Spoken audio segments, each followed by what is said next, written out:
بسم الله الرحمن الرحيم. الحمد لله رب العالمين، وصلى الله وسلم على نبينا محمد. ولما مررت بهذا المنظر في هذا اليوم في جبال واردات في يوم 10/5/1433 الهجرة مع تحيات دحيم الحماد، تذكرت أيام الطفولة وتذكرت ما مضى. تذكرت والدي رحمه الله محمد دحيم، وتذكرت جيراننا الأعزاء، فنسأل الله أن يغفر لمن مات منهم ويطيل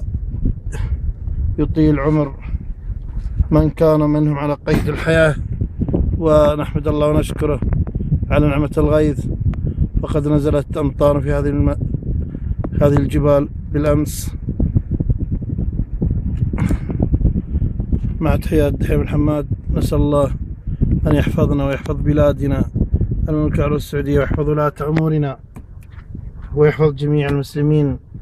وبعد قليل سوف نرى أثار رحمة الله وبقايا الماء. وكما أسلفت هذا المنظر من جبال واردات في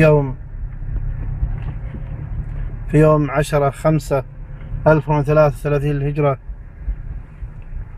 وجبال واردات تبعد عن مركز برنيه بما يقارب 15 كيلو.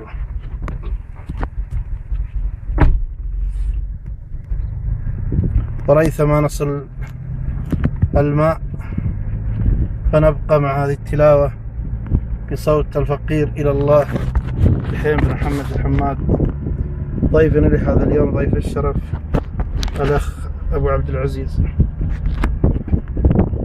أعوذ بالله من الشيطان الرجيم. أفلا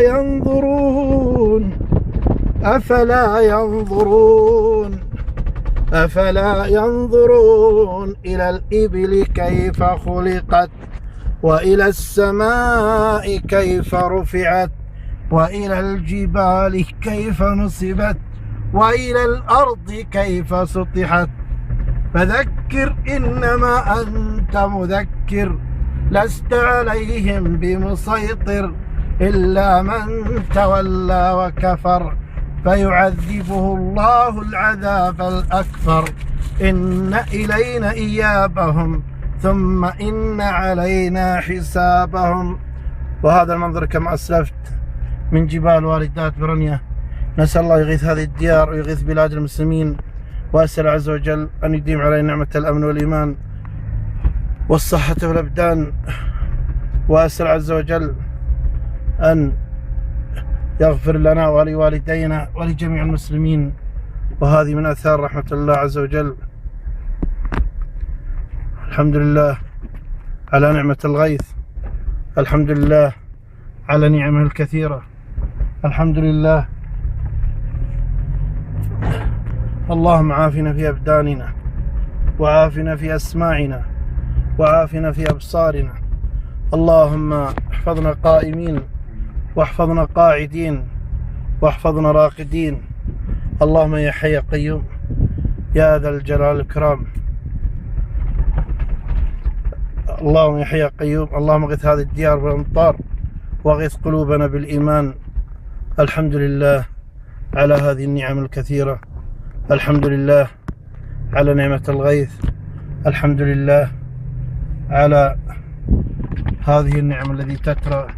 اللهم ادم علينا نعمة الأمن والإيمان والصحة والأبدان. وفي الختام استودعكم الله الذي لا تضيع ودائعه.